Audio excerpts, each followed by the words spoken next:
Hello guys, for today's video ay mag-i-install ako ng CCTV camera dito sa aking bahay. 4 na camera ang ilalagay ko dito. Yung isang camera na bullet type ilalagay ko dito sa may poste dito. At dito siya nakaharap para nakikita niya yung daan dito at saka yung main gate. Ayan, para kapag may sakaling may pumasok, kitang-kita ko. Ayan. At sasabihin ko rin kung magkano ang nagastos ko sa pag-install ng CCTV na may 4 channel. Yan, ngayon papasok tayo dito sa loob ng bahay.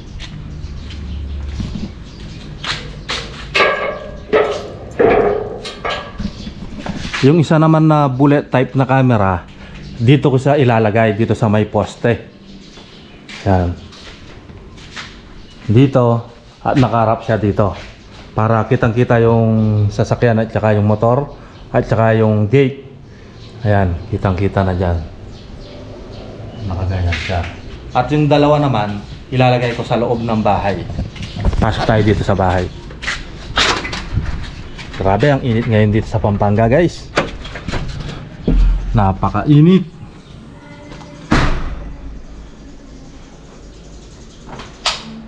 Yung isang camera naman ay dome type pang indoor. At dito ko naman sa ilalagay dito. Dito sa wall na to. Para kitang-kita lahat yan. Ayan. At yung isang camera ilalagay ko sa second floor. Akyat tayo sa taas para makita natin. Ayan, dito sa may poste dito.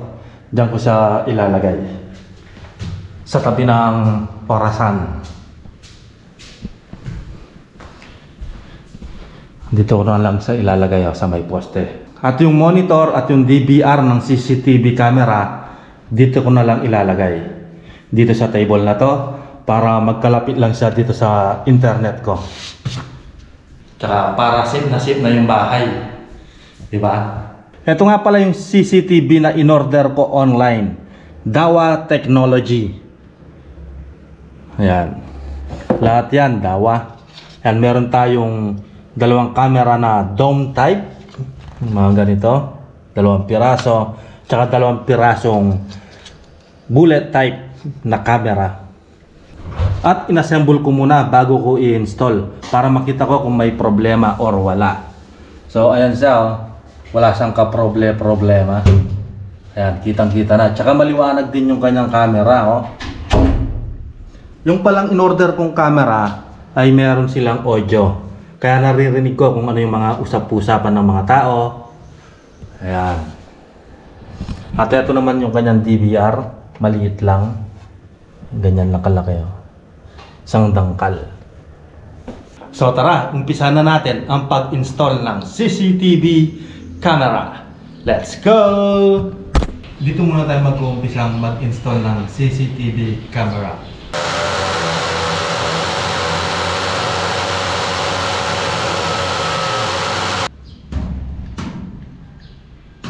Ayan, nailagay na natin yung isang bullet type na camera.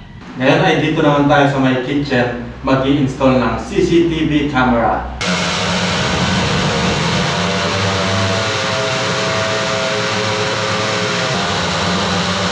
Ayan, no, nadumihan yung ating camera dito. Ang gagawin ko ngayon is lalagyan ko siya ng sombrero para hindi sa madumihan or maarawan at saka maulanan. Ayan, tumeo.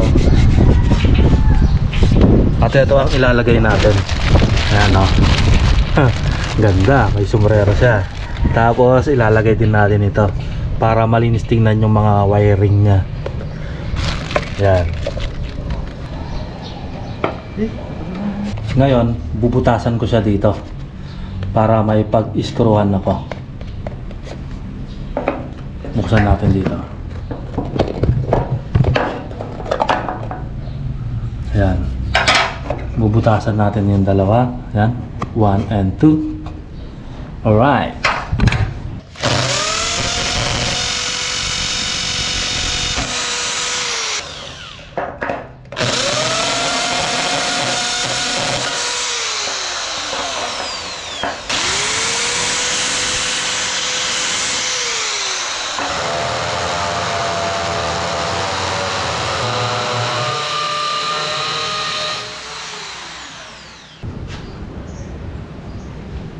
Na-install na natin itong junction box.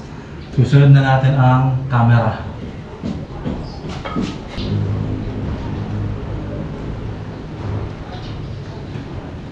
I-screw na natin itong bullet type camera.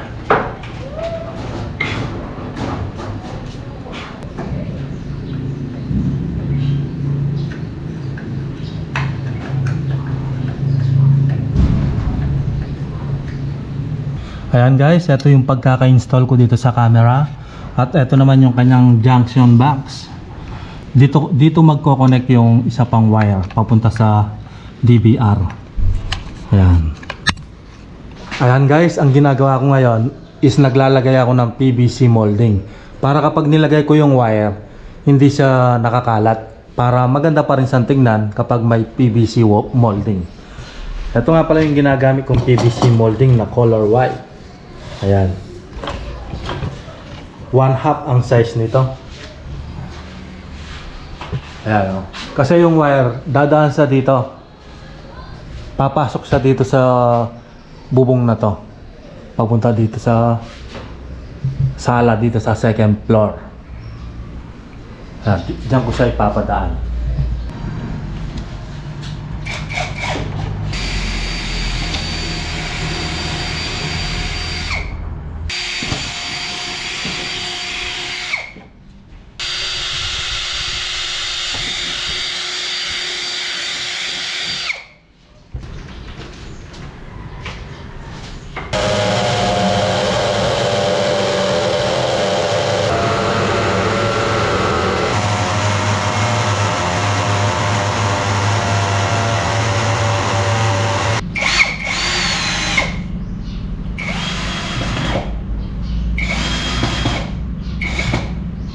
Guys, ilalagay na natin yung kanyang wire.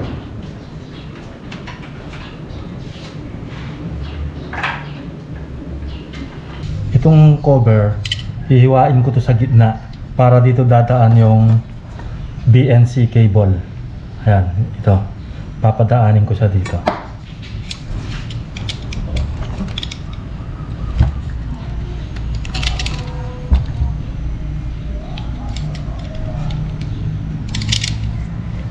Ayan guys. Ayan, nahiwa ko na. Papadaan natin dito.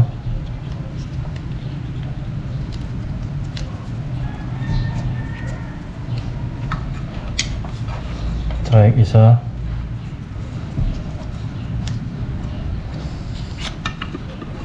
Ito.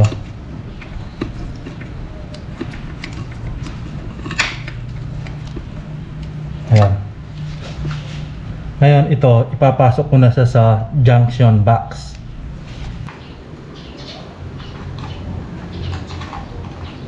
Dito naman sa kanyang junction box, yung dalawang wire, i-connect ko lang. Yan, yung red at saka yung black. Yan, dito. Yan. Tapos yung color blue, tsaka black.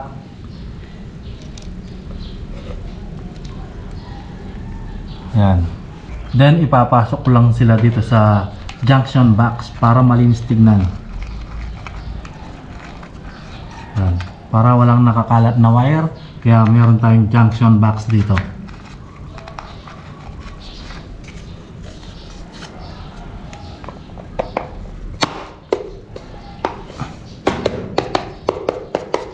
Alright, finish! Ayun no, natapos ko nang i-install yung isang CCTV na bullet type camera.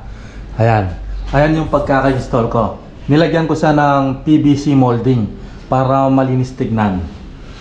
Ayan o. Ayan, tapos papasok siya dito sa may bubong dito na polycarbonate. Ayan, papunta yan sa terrace, papunta dito sa sala, dito sa second floor. Ito nga pala yung molding na ginamit ko. Ayan. Ang size nito is 1/2 by 8 feet. Ang susunod ko namang i-installan yung camera dito. Dito sa my kitchen. Pasok tayo dito sa loob ng bahay. Ayan. Nailagay ko na yung camera dito. Pero yung kanyang wire, wala pa siyang connection. Ang gagawin ko niyan is magbubutas ako dito sa wall, tagusan hanggang dito sa labas. Ayan. dito sa lalabas. Ayan, no? At ito yung gagamitin kong talim sa pagbutas ng wall. Ano? 30 centimeters ang haba nito. Kaya saktong-sakto na siya. Kung titingnan nyo, ayan. At siyempre, gagamitan natin yan ng malaking power tools. Gagamit tayo dito ng rotary hammer ng Powerhouse. Ayan. Lakas nito, guys. Lakas nito sa silsilan at saka sa drilling. Ang una ko munang gagamitin na talim is 8mm. Pagkatapos kong gamitin itong maliit na talim, ito na ang isusunod ko. Yung 18mm na drill bit. Ayan, pang SDS yan. Isasaksak ko na yung aking rotary hammer ng Powerhouse dito sa extension cord ng Powerhouse.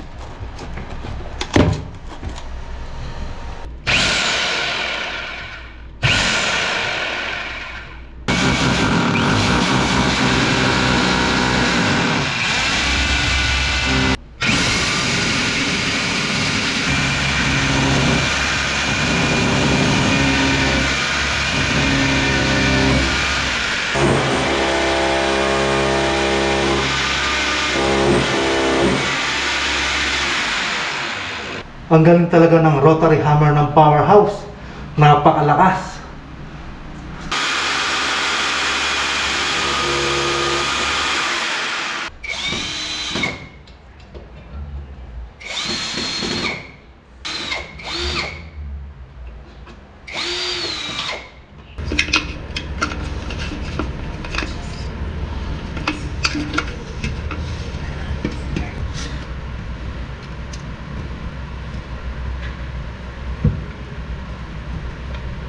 Alright. Ayan, nakapag-connect na tayo dito. Ayan yung setup niya, oh. Ganyan lang siya. Nagbutas ako dito. Ayan. Ito naman yung camera.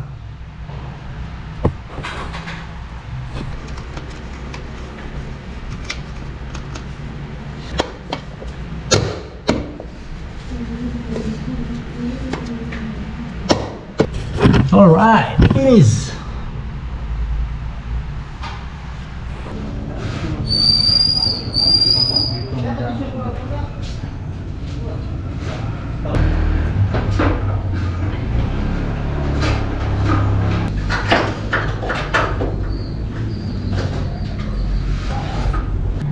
Gusto ko tuwid na tuwid.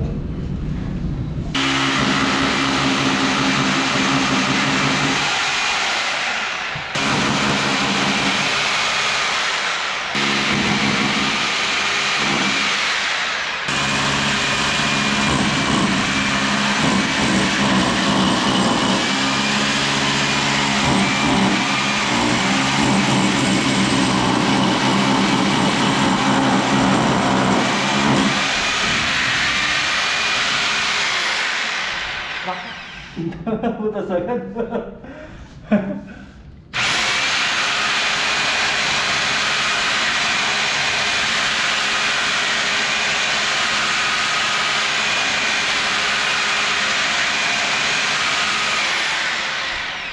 Grabe, oh, ang bilis. Ang lakas talaga ng rotary hammer ng Powerhouse. Tingnan nyo, guys. Ayan, oh, ang bilis ko lang, wala pang 1 minuto. Butas agad to, oh. Sagaran hanggang doon sa labas. Ayan, oh.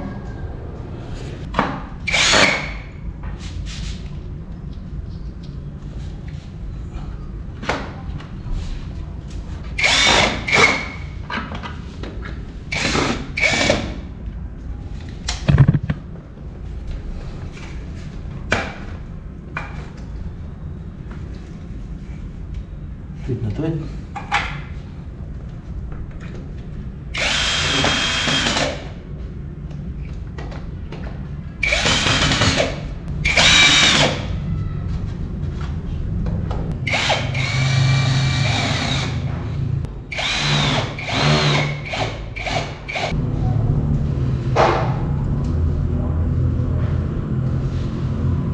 Yung mga wire na to, puputulin ko pa yan. Kasi hindi sila magkakasya dito sa box. Ayan. Kagaya nito, pinutol ko na. Idudugtong ko lang yan. Ito yung kaputol niya. Ayan. Ganito ako magdugtong ng mga wiring. Yung red ay para sa red, yung black ay para sa black, at yung white ay para sa white. Huwag niyong paghahaluin yan. At kapag nagpuputol ako ng wire, hindi sila pantay-pantay.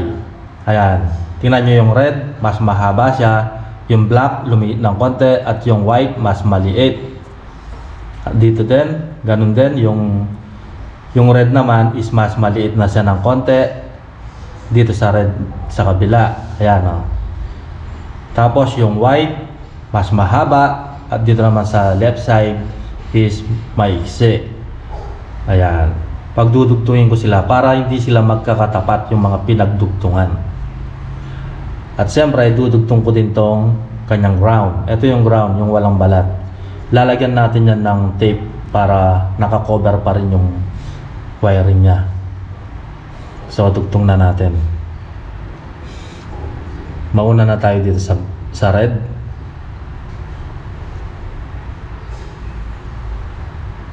Then, iinangin ko para mas matibay.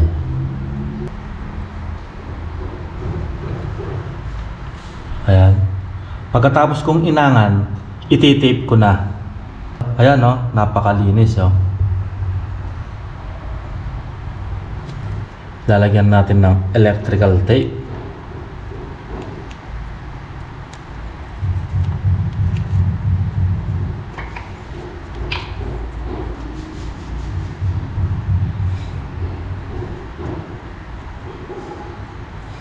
Then sunod na natin yung color white or color black.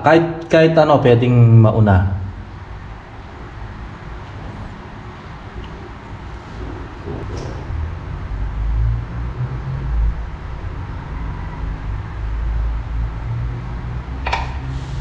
Oh, nakadalawang wiring na tayo.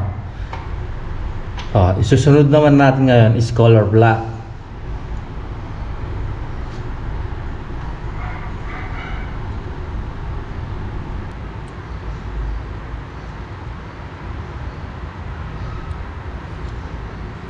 Kapag nadugtong na natin lahat yung mga wire, pwede na natin siyang i-tape.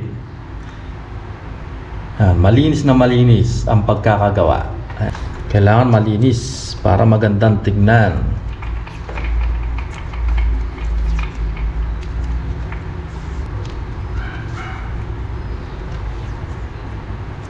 Tapos dito, isushoot ko na lahat sila dito, yung mga BNC connector.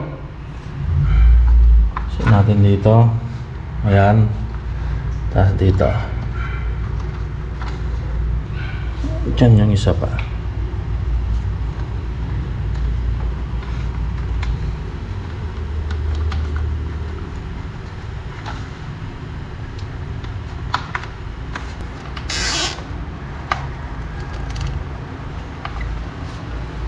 At yung power supply na 12 volts, dito ko na lang sa ilalagay sa loob.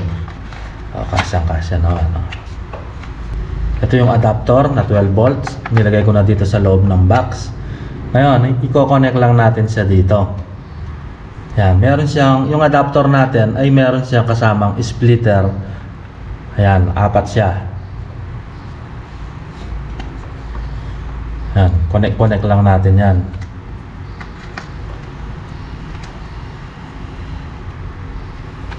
Yung isa pa. Ayan, bali meron na silang power na 12 volts yung ating mga camera. At ito namang adapter na to is 12 volts para naman ito sa DVR. Ayan yung DVR nya. Ayan. So yung wiring nya ilalagay ko din sa dito sa loob ng box. Siyempre, para malinis tingnan lahat. Ayan.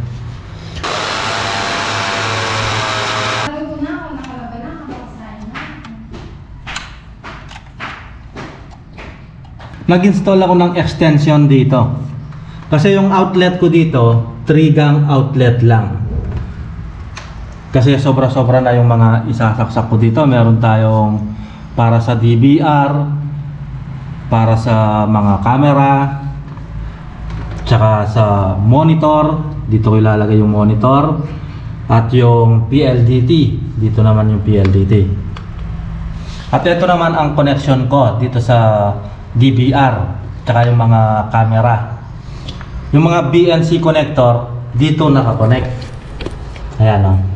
I-connect lang natin dyan. Ayan, meron pa tayong tatlo dito, i-connect natin dyan. At ito naman yung monitor. Dito ko ilalagay. Ito naman yung power ng DVR. Ito yan o. So, pumasok siya dito. Yan, lalabas siya dito. Ilalagay na natin. Ayun. Ito naman ay para sa monitor. I-connect natin dito.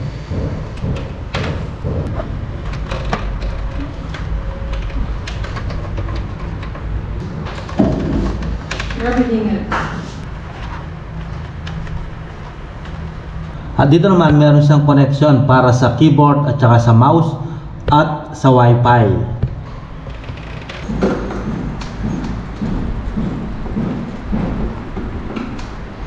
Ayan guys, natapos na nating i-install. At dito naman tayo sa monitor. Sa unang gamit ng kanyang DVR, meron siyang setup wizard dito.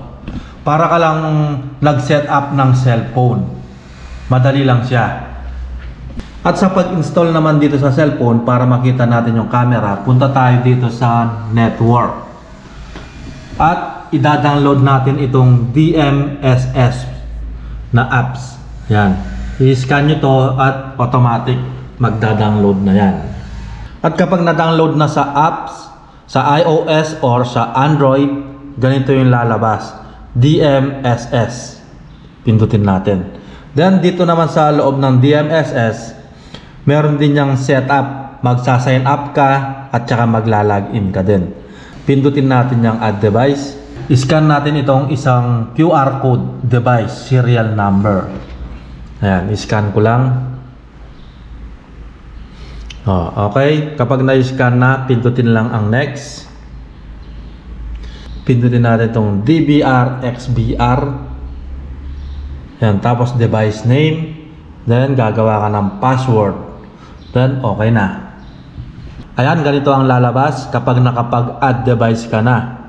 Save configuration completed. Ayan, nandito na sa cellphone natin yung ating CCTV video. Ayan. Kahit saan pa tayo magpunta, kayang-kaya natin tignan at i-check ang ating bahay.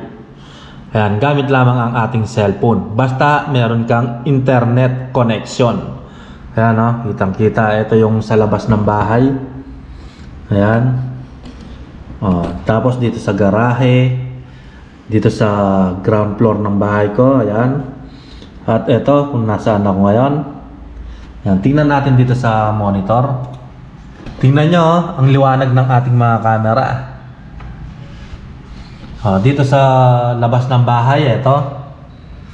At ito naman yung sa garahe. Ayan, kitang-kita ko yung aking gate, yung motor, at saka yung sasakyan ko.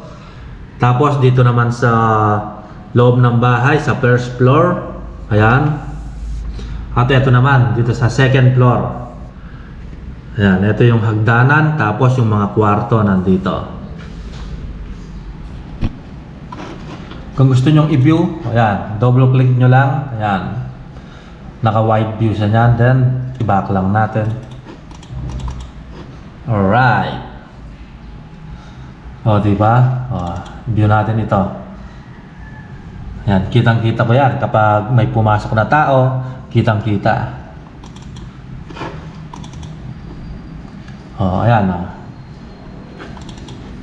Dito naman. Ito ako. Ayan. Ito nga pala yung isa kong camera dito sa labas ng bahay.